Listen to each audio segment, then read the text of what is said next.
Hi, good afternoon. I hope everybody had a good lunch today. Welcome to Black Hat 2015 Briefings Day 1. Just a couple of announcements. There will be a reception tonight in the Business Hall at 5:30. That's located in Shoreline A. The Pawnee Awards are also this evening. Those are in Mandalay Bay, BCD at 6 p.m. You are in the room, Mandalay EF right now for the session Red versus Blue, Modern Active Directory Attacks, Detection and Protection. Sean Metcalf is your speaker. If that's where you intend to be, great. If not, now you know. Also, as with all talks, we really would prefer not to hear your super cool ringtone, so let's make sure our phones are on vibrate. And with that, Sean, I will allow you to take it away. Thank you.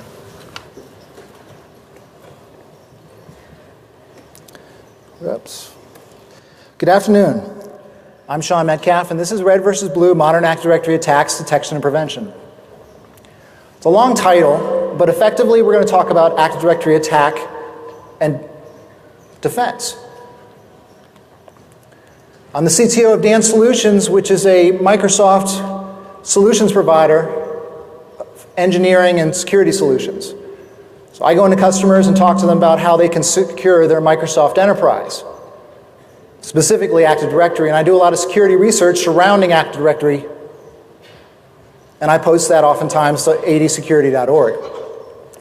So the agenda is simple. We're going to show some attacks. Basically, there's a lot of conversation in the news and the media about malware. We're not going to talk about malware. We're going to talk about what happens once that malware gets on a computer and those attackers connect into that computer and use it as their jumping point. How does an attacker get from domain user to domain admin? We're going to talk about some of those techniques. So we know in the news we have breaches. It seems like every week there's another one that's announced. We hear about the malware. But how do they completely own an environment? Don't we have security to protect against this? Well, the issue is that our traditional security is easily bypassed. Why? Because we've been focusing on the perimeter for years. Our firewalls, our perimeter security devices are not doing what we need them to do today. Email goes right through it, right? Users get spearphished. Why do they click on links? Because they look like this. It's way too easy to get someone to click on a link or open up an attachment and then click on that little button that says enable content. What does that mean to a user? Nothing. To a user, that means click on this to see the content. Okay, we've trained them to do this. Verizon released their data breach investigation report last year, and it said, what? A lot of numbers. 70 to 90% of the malware that was used in these breaches was unique to that organization. 99.9%, almost 100% of the vulnerabilities exploited in these breaches had patches that came out a year before that. And 50% of the users in a spear phishing exercise actually opened up the email within an hour. All right, so we know email works, right? So let's talk about what the attackers are doing. The red team. What their motivations are. What are they after? Other than maybe, I don't know, sharks with freaking laser beams on their heads or something. What are attackers after? They want data. They want to grab the data from organizations, they want to put it out on the internet where they can access it, and they want to persist in the environment. Sometimes this includes privilege escalation, sometimes it doesn't. A lot of times it does. Why? Because it's too easy to get to domain admin. If you want to learn more about persistence, I highly recommend you go to Mac Raber's talk in this room at 420, because he'll talk about the advanced techniques that attackers are using today to persist in the network. PowerShell. A lot has been talked about in PowerShell the past few years. PowerShell is an integrated component in Windows. You cannot uninstall it on every version or every supported version of Windows that's out today. Why do attackers love PowerShell? Well, there's a bunch of toolkits they can use. But the coolest thing about PowerShell to an attacker is the fact that they can grab code off of a web server, have it download and execute in memory, and nothing touches disk. Antivirus will not stop this. We have Powersploit, invoke Mimikatz, injecting shellcode into memory, stealing tokens, reusing, injecting processes or executables into existing running process. Nishang is another one that's very similar, with additional tools for recon in an environment. Power Up enables the attacker to identify who's logged onto what computer, with additional tools for reconning an Active Directory environment. And PowerShell Empire, which is being announced in about 5 minutes. PowerShell Empire, check it out. This is the evolution of PowerShell attacks. So when an attacker gets on a system, they have their malware there. They are operating as a domain user. Well, they could use a traditional method of getting information about the environment. What is that? Network port scanning, right? Hit a whole bunch of IPs on different ports and I get some information back. We don't need to do that anymore. Active Directory has all this information. Why would an attacker need to do a port scan? In order for a service to support Kerberos, there needs to be a service principal name associated with that account that provides that service, be it a service account or a computer account. Well, that information is in Active Directory. Service principal name, or SPIN, is formatted like this. You have the SPIN class, you have the server name, and with SQL, it even has the port number SQL is running on. Who here changes the SQL port in order to be a little more tricky, so that way no one knows what it is, right? It's right here in Active Directory. As a domain user, we can request this information. I can request it with PowerShell. I can spin scan for every SQL server in the domain or the forest by spin scanning. When I do this, I get information about every SQL server, including the port it's running on, or an instance name, the SQL service account that's there. So this means I can also spin scan for service accounts. Well, that's really useful. What if I can find the SQL service account that's the account that is the administrator on all of these SQL servers? Here I have 3. Okay, what can I do with that? Well, last year at DerbyCon, Tim Medine released a Python-based tool called Kerberos. If you're a defender, you're very scared of this. So he recognized that the way that Kerberos communication works is that the user types in their username and password, prove their identity to the domain controller, and the domain controller looks them up in AD and goes, okay, this user is a member of these groups, has these logon restrictions, etc. Builds a TGT, a ticket granting ticket.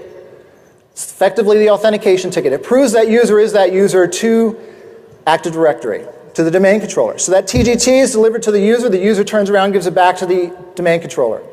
Says, I need a service ticket for this service principal name. AD doesn't care. It goes, all right, you have a valid TGT. I'm going to take the data out of the TGT, or effectively take your group membership, that information, put it into that service ticket. That service ticket is encrypted with the service account password that is running under the context of that service. So again, a user account or a computer. So what does this mean? This means that if an attacker requests a service ticket for a specific service principal name on the network, gets a service ticket for it using PowerShell. You can see on the bottom here that I have that service ticket. The domain controller doesn't care if I ever actually talk to that server. I'm going to get the service ticket anyway. So we can take that service ticket out of memory, save it using Mimikatz, or there's other tools to use, and then copy it up to the internet somewhere. I can use my attacker box on AWS or Azure or wherever. Run the Kerberos tool against it, and what will happen is I can have a whole bunch of service account related service tickets and have Kerberos run through and brute force them based on my dictionary file. Why does this work? What is your domain password policy? What is the minimum? 8 characters, 10 characters, 12, 15? It needs to be 25 now, or higher. You don't want your service account to be the one that actually is the reason why your entire domain gets popped. Kerberos is way too easy to run because the attacker can crack those passwords offline, and they have months to do so. They can use a Bitcoin rig even to really get some good numbers. But there's also managed service accounts and group managed service accounts, which can be used so the AD will actually manage that password. It'll be a really long, complex password, which will never get cracked. So another problem we have is that group policy preferences, when it was released with Windows Server 2008 provided a great way for local admin account passwords to be changed on hundreds and thousands of computers. Great. It was AES 256-bit encrypted. That's how that password was stored. But Microsoft published the private key. So all an attacker has to do is scan this location, which is sysvol, look for XML files with a cpassword attribute, extract that AES encrypted blob that comes after it, and run an AES decrypt function against it, which we can use PowerShell for, leveraging that private key. So this means that a domain user can scan sysvol and potentially get the local admin account for thousands of computers in the environment. Don't use this. So mitigating this really comes down to ensuring that administrators are not putting credentials into group policy preferences. Microsoft has a patch for that. It has to be applied on every system where an admin could use the Group Policy Management Console to set that, to apply those credentials or set them into that policy. But that doesn't remove those passwords from group policy or from sysvol if they're already there. So you have to go through and scan them. Thankfully, this KB article has a scanner that Microsoft put out, which seems to be loosely based on the get GPP password in PowerSploit. But you didn't hear that from me.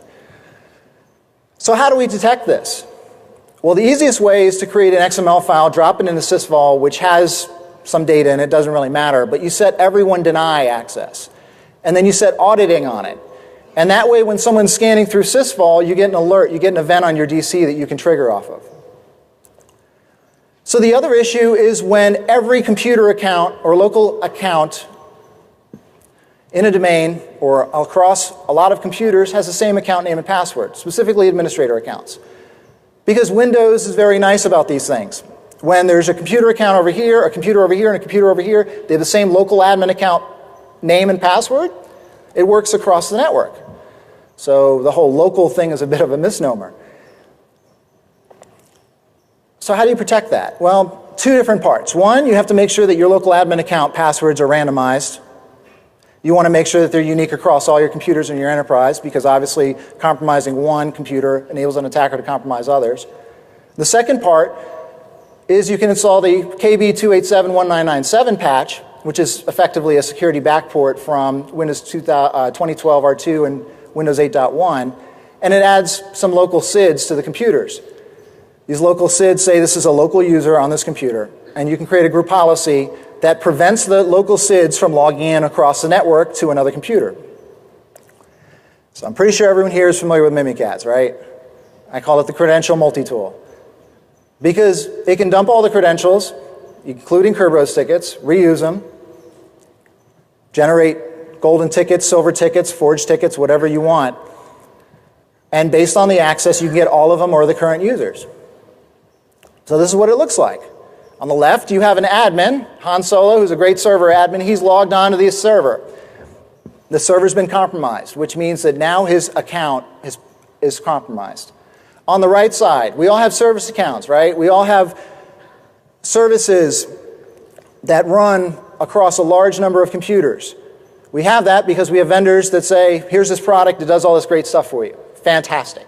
What rights does this service account need? Domain admin. Okay, I want that functionality. But the problem is that if a service is running under the context of a service account, those credentials are in LSASS, which means Mimikatz can dump them. So if you're running a service on workstations that has domain admin rights to your domain, you're not going to have a good day in the future, if you haven't already. And you'll notice that the clear text password is there also. Well, if you install that backport patch, KB2871997, it will enable you to set a reg key so that password isn't stored in LSASS. So let's talk about Kerberos a little bit. If there are any Kerberos nerds in the house, like myself, you're familiar with the double hop issue. When Active Directory was released, Microsoft said, let's use Kerberos. Great. Problem is that a service ticket the user gets for the web server does not work on the database server. So how did they fix this? Came up with unconstrained delegation. You've probably seen this. That box in the middle. That's unconstrained delegation. Constrained delegation is the one below it, which constrains that delegation or that impersonation to specific services running on specific servers. You can find these servers or systems or accounts by using PowerShell. That first box that I've highlighted, that's unconstrained delegation. After this talk, if you have any of those in your environment, you know you want to get rid of them. The second box is constrained delegation. That's much better.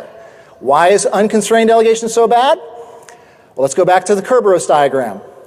When the user requests that service ticket for that service running on that server which has unconstrained delegation, the domain controller takes the copy of the user's TGT and puts it into that service ticket and delivers it back to the user, because unconstrained delegation is configured for that server or account. So when the user provides that service ticket to the server that's hosting that service, that TGT is placed into LSAS, is placed into memory. See why this is bad? I've found environments that still have unconstrained delegation enabled. And it wouldn't take much to social engineer a domain admin like good old Luke Skywalker to connect to the server over a Kerberos service. He doesn't have to type in his credentials. He just needs to connect to a network share. And you see at the top, this is a network session. But we have this user's TGT, which then we pass the ticket. And using PowerShell remoting, we can connect to a domain controller, and we can dump the current TGT account password hash, which means we can create golden tickets now. The best and easiest way to fix this is don't use unconstrained delegation. The other one is to check this box on your admin accounts. So attackers want to dump the domain credentials so that way they can be anyone they want or maybe create golden tickets. So the first way to do that is find the ntds.dit file, that Active Directory database file. The other way is to steal credentials. So where would the DIT be? Is everyone in an environment or a domain admin or security people for an organization, do you know where your DIT is? Maybe not. Backups of your domain controllers. Any external storage for the domain controllers, such as a network device like a NAS or a SAN or even just a bunch of disks. Well, who administers your virtual environment which has and hosts your virtual DCs? Do you consider them domain admins? Well, you probably should. In VMware, if I'm a VMware admin, I can clone a virtual DC within VMware, and once I have that clone, I don't need to start it, I can copy down the storage files associated with that cloned DC. No alarm bells are going to go off in AD, and no alarm bells are going to go, no events are going to be triggered on a DC or on a Windows system, because I don't even start that up. I can delete that cloned VM after I pull those files down. Now, if I'm an attacker and I get on a mission-sensitive box, I may not want to use a hacker tool or, Mimikatz or something like that. Well, I can use Task Manager and dump LSAS into an LSAS dump file. And I can copy that off somewhere else and run Mimikatz against it there. It's going to be a little more difficult to discover that I was on that box. But that LSAS dump file may actually have the domain admin credentials in it. And so what it looks like once I get to the domain controller or have access to it where I can dump the credentials, I'm going to have those NTLM password hashes. Or I can use NTDS-util. What's NTDS-util? It's a tool used by administrators to administer the Active Directory database or manage it. So when domain controllers are being stood up, especially when there's a large number of them, or you have a branch office scenario where the bandwidth isn't great, when you run DC Promo, that server has to copy from another domain controller all the domain information. But if we use NTDS-util to create and install from MediaSet or IFM, it makes a copy of the DIT for us. So an attacker could use this or go looking for an IFM on the network. So in an environment where you have a domain controller that you need to stand up and you have a server that's already staged, you may drop an IFM on there. But that server's not a DC yet, so it may not be secured in the same way. And there may even be an IFM on the network somewhere, in a share. But the key point to this is once an attacker has access to the DIT file, they own your domain, because they can dump all the credentials. And the one I've highlighted is the KERB-TGT one, which means, again, I can create golden tickets.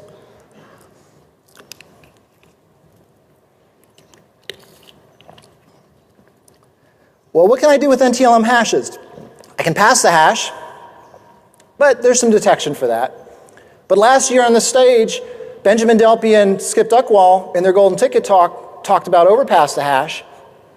And by clearing out all the Kerberos encryption keys that are on that system and injecting that NTLM password hash, I can take that password hash and switch it over so that I'm using a Kerberos ticket, which is a lot more difficult to detect.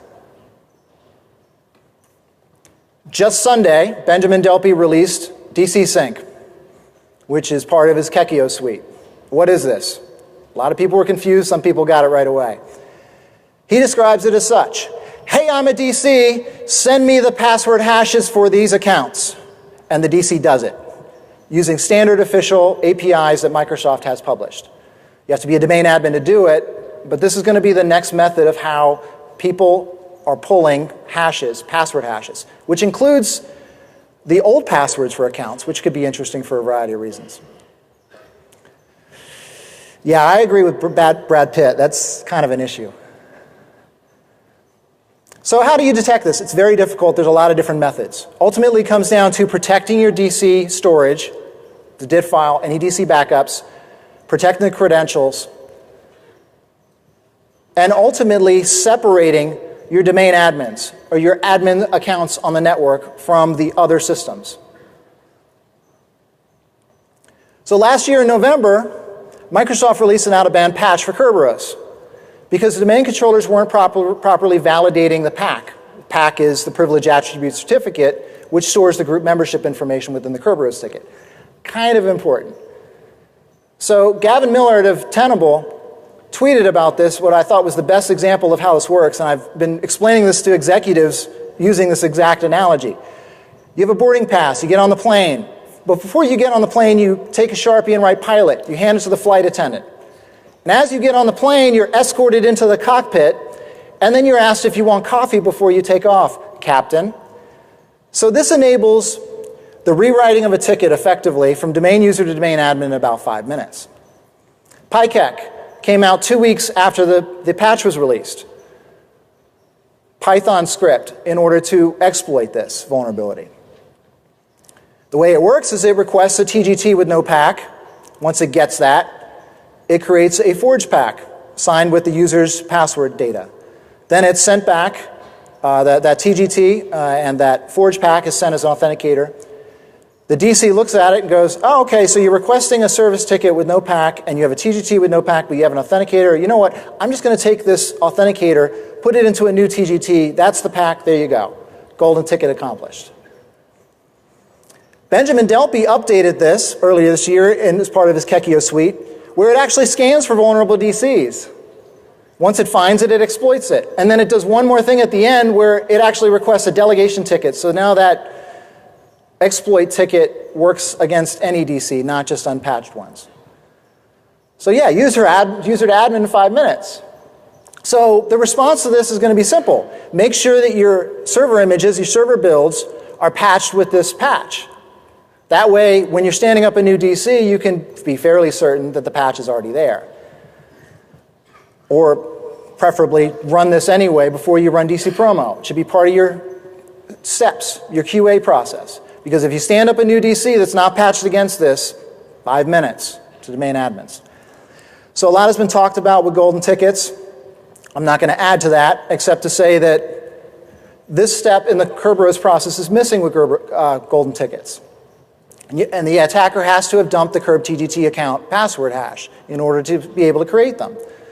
Now, there was somewhat of a limitation, if you could call it that, when golden tickets were released last year. When you dump that KERB-TGT account password hash, that golden ticket only works within that domain where it was created. And so if there's other domains in the forest, that golden ticket won't provide admin access to those. Well, now it can. Golden tickets are now more golden. I did some security research on SID history and its use in exploitation, and I talked to Benjamin Delpy. He added SID history to golden tickets in a roundabout way. I had asked to add it to Mimikatz, and now golden tickets support SID history. What's SID history? It enables you to add another SID from another domain that isn't associated with that user in this domain, and it gets evaluated as part of whether or not that user should have access, or determining access for resources. So as you can see on the bottom, this golden ticket works across every domain in that environment. So silver tickets, kind of overshadowed by the big brother golden ticket, right? What's interesting about a silver ticket is if the attacker gets the password data for a service running on that server, you can generate a silver ticket or that forged service ticket for that service. There's no communication with the domain controller, so if you're only pulling security events off your DCs, you're going to miss this. And there is a scenario where silver tickets can be more dangerous than golden tickets. So in a breach recovery scenario where an attacker has dumped everything, and then the corporate IT goes through the very painful process of changing all the account passwords, the item that gets missed is changing the computer account passwords, because every computer has an account password in Active Directory that ties that physical computer to AD. And that computer account password is what's used to encrypt that service ticket for that service on that Windows server or system. So if we have the computer account passwords for the domain controllers, we can create a silver ticket for the SIFT service on that domain controller, which says we're a domain admin, connect to the $share, or whichever we want, copy up our exploit script, create another silver ticket for the host service, which is a catch-all service of a bunch of different Windows services that run on that system, and then we can create a scheduled task. We can replace an existing scheduled task, or we can create a new one. We'll call it something innocuous, like SCOM agent health check. Then what happens? Well, re-exploit the domain. And this is a file on that computer's C drive or wherever, so we can access it. There's another type of ticket, or forged ticket. So we've talked about within Active Directory. Between Active Directory forests, or domains, we have trusts. Blue domain admin creates a trust using a trust password. They send it over, usually via email, to the green domain admin who types in the same one. Well, that trust password doesn't change for 30 days, so if an attacker saw that email or overheard them talking about it and knew what that password was, the attacker could create their own trust ticket, which is that cross-forest, basically a TGT, which says who they are. So that attacker can say, I am this user, a member of these groups in the blue domain, and just pass that ticket, that trust ticket, that forged trust ticket over to the green domain, and get access to any resources in the green domain that were permissioned to resources from the blue domain. Now, if this happens in an Active Directory forest, well, they just pass a trust ticket that says they're an enterprise admin, and then they fully compromise the green domain. So detection is difficult. Mitigation, protect AD admins. I'll get into that a little bit more. Earlier this year, I identified some key indicators on how to detect forged tickets, specifically golden and silver tickets. In April, late April of this year, Benjamin Delpy updated Mimikatz, so that string at the end is what shows up in that domain field now. Identified anomalies in the domain field.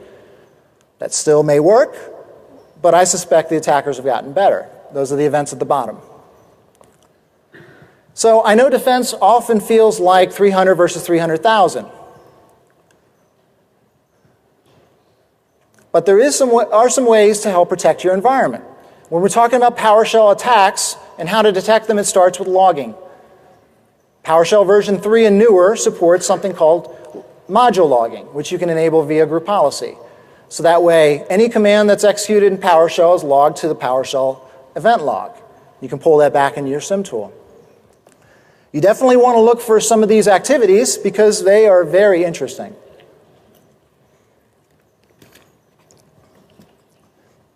Attackers will use the .NET Web Client in order to pull down code or files, use invoke expression to execute those, use encoded command in order to ensure that it's obfuscated, it's difficult to see, it's base64 encoded. And then there's a couple other things that are interesting, but I like to focus on PowerShell remoting. So you can enable PowerShell remoting on systems that support it, which again is every modern OS. And it leverages WinRM. You'll want to disable PowerShell remoting on any system that doesn't need it, because by default it's not enabled except when you get to 2012 R2. But you can limit it. You can limit the listener that WinRM, or you can limit the scope of that listener that WinRM has. Limit it to your admin subnets. And when you limit it, you control who has access to it. Because as we've seen, if someone can grab credentials for an admin, they can connect in and do some interesting things with it. The other part is auditing and metering PowerShell usage. You can audit PowerShell using either SCCM or you can use AppLocker in audit mode. SCCM gives you some really interesting software metering capability with PowerShell, so you can do some trend analysis on who's actually using it in your environment. You can use other software metering tools. I'm just picking on the Microsoft folks. So once you see this trend analysis, you can see that a user has run PowerShell on 10 different computers in the past 2 hours. Maybe that's a problem. In PowerShell version 5, things get a little bit better. You have script block logging, which looks like this. Those obfuscated commands that I mentioned earlier are deobfuscated, decrypted, before PowerShell runs them. So PowerShell will take that data and send it to the event log. And so now we can have some really interesting SIM alerts when it comes to PowerShell attacks or interesting PowerShell code that was run. We also get system-wide transcripts, which means that we can enable this via group policy. We can have a share on the network and have these system transcripts get sent automatically to that share where they can't be modified or deleted later, and have our SIM tool like Splunk or something else ingest those logs, those transcript files, and get some really interesting information about who's doing what as a step above the event logging. Constrained PowerShell is PowerShell in constrained language mode, which is the core of PowerShell. So PowerShell enables all this advanced functionality, all this power. It has the ability to leverage .NET functions, do WMI things, a bunch of other things. But the important note of this is that if we have PowerShell v5 in our environment, which has been backported or fully supported in Windows 7 2008 R2 at some point, we can enable AppLocker in allow mode, which automatically sets PowerShell to constrained mode with PowerShell v5. So this means that these advanced attacks don't work like they usually do, because they leverage the more advanced functionality of PowerShell. Windows 10, the story gets better. I know it's going to be a little while before everyone gets there, but there's the anti-malware scan interface in Windows 10. So before PowerShell executes code, be it pulled down from a website, typed in manually, in the PowerShell ISE selected and hit run, or run from a script, PowerShell is going to kick that over to the AMSI and wait for it to come back with the status OK. If it doesn't get that, PowerShell is not executing code in Windows 10. So that malware scan interface or that malware solution or anti-malware solution that's on that box is going to be looking for code snippets, so-called signatures, but it can also do URL reputation. So that way, if that code is attempted to being executed from a server on the internet, you can see that. So now I'm going to summarize the mitigation levels. This is what I call low difficulty. You should ensure that there are no user accounts in your environment that are a member of admin groups. It's obvious. We've known this. I keep finding environments where this is the case. Why? Because of group nesting. We nest this group and this group, this group, this group, and then people forget what the groups do. We want to set that group policy to ensure that even if a local admin account is compromised and we still have passwords that are the same across multiple systems, that the attacker can't jump from one to the other. So we also want to ensure that we protect our service accounts by using long, complex passwords and pushing back on our vendors to say that we don't need elevated rights.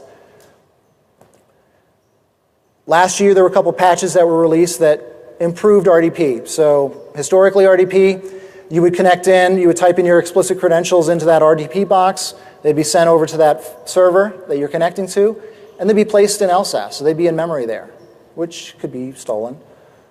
Restricted admin mode doesn't place those credentials on that box. It converts your interactive logon into effectively a network connection, and so they're not there waiting for someone. So we move on to level 2. It's important today to ensure that you use a tool to automatically rotate and randomize and have unique local administrator account passwords on every computer in your environment. Because again, it's too easy for attackers to leverage that information to jump around. It doesn't matter what tool it is, but Microsoft Laps is available and it works better than what we've had. It's free. The other thing to note is that even if you have your administrators isolated, you've randomized that, if users on one workstation or a user on one workstation connect to workstations all over your environment, you may be in a situation where those credentials that are on those workstations can be compromised, especially if they have the local admin account password. But it enables the attacker to move around your environment in ways that you may not be aware of. And on Sunday, there's going to be a tool release called Pivoter, which enables attackers to jump around like that using user credentials. So you definitely want to look at how to limit and restrict communication when it comes to workstations in your environment. We've had a flat network for too long. And part of that includes looking at the server side as well and having some network isolation so that way when you have your back-end financial database or HR database or your badge system, that those aren't available for anyone on your network to connect to them. So separating your admins from your users is very important, making sure that you limit where your domain admins or your Active Directory admins actually log on, what they're able to do. Which brings us to what I call the it's complicated phase of mitigation. This is difficult, but this is where we need to get to. We need to make sure that our domain admins group is now empty. I know that's tough. The problem is the domain admins has been around since NT. Domain admins usage for managing an enterprise is 1990s mentality, and we need to get away from it. We need to identify what the roles are in our organizations, figure out who needs what access, who needs to do what. Because I've been in organizations where the exchange admins are domain admins. That's way too powerful. Domain admins have full admin rights to Active Directory, domain controllers, all workstations, all servers, everything. It's way too easy for an attacker to compromise one account and compromise an entire domain or forest. So we need to make sure that our Active Directory admins, because we're not calling them domain admins anymore, only can authenticate or log on to certain workstations, admin workstations that are protected at a higher level than what your standard users are going to be on. We want to make sure that these domain admins or Active Directory admins only log on to domain controllers or special servers like admin servers, special workstations. We also want to look at our server admins to make sure that they're following something similar. Because if a credential is stolen for a server admin, but our domain admins we're still having domain admins out there, are logging in, then the problem is that they have access to those credentials as well.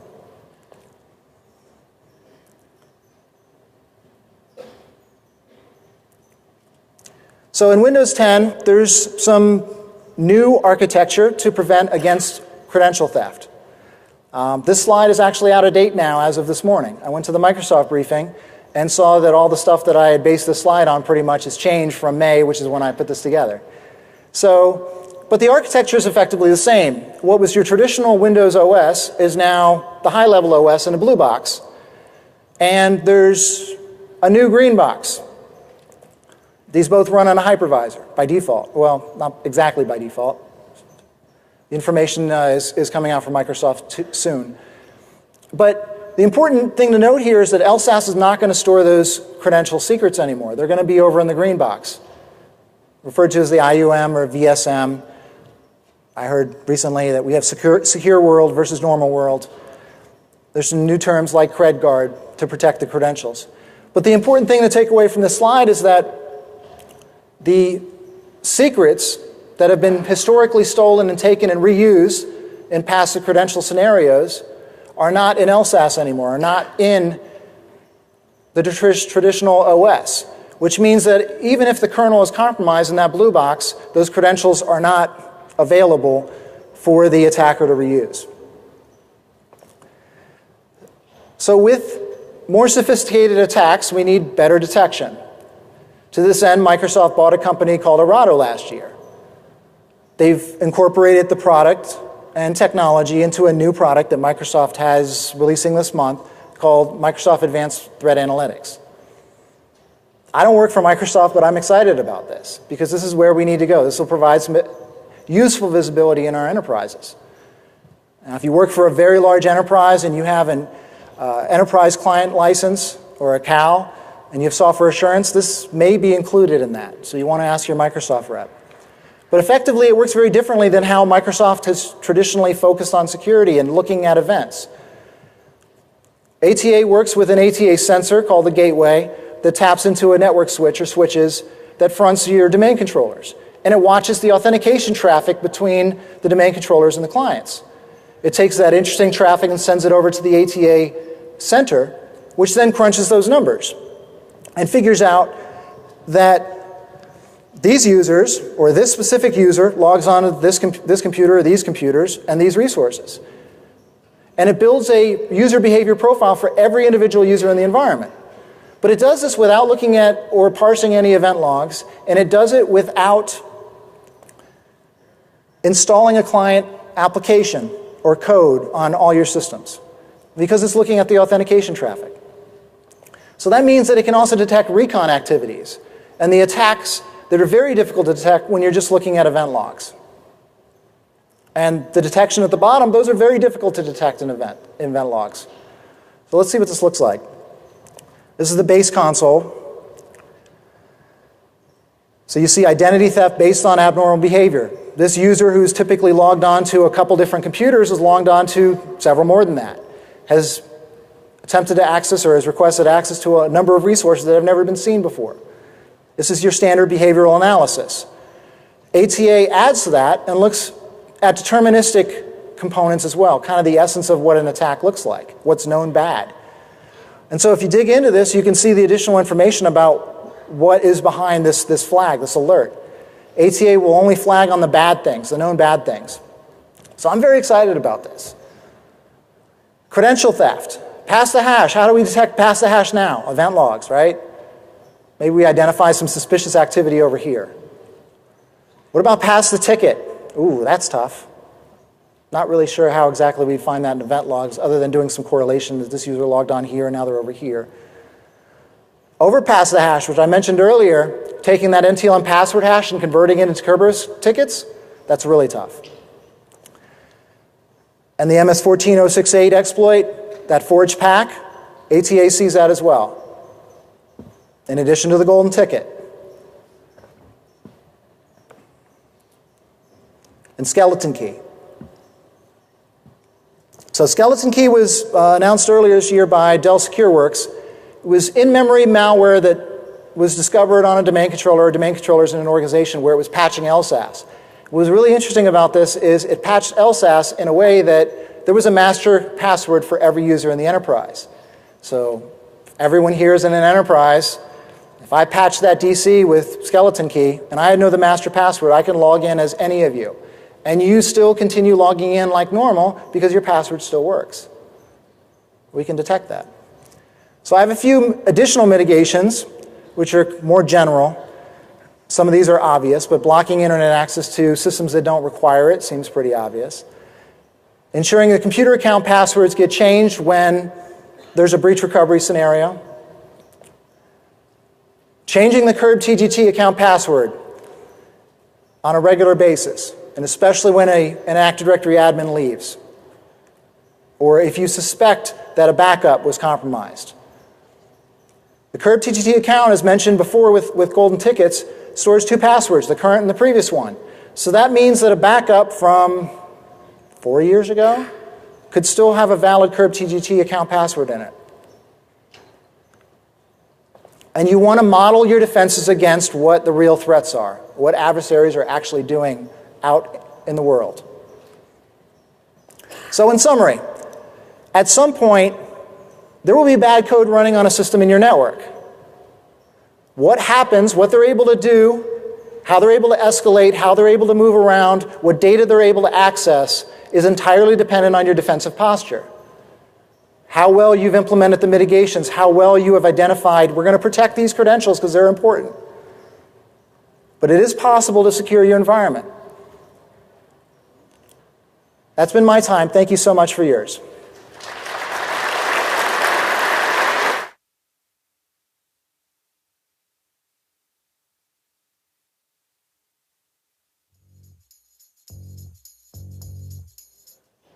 No? Maybe? So I just want to point out, these are great resources here on the left. Please follow them on Twitter. Great resources, very helpful. And I have time for questions as well. Please submit an evaluation. Okay. Questions? Right here.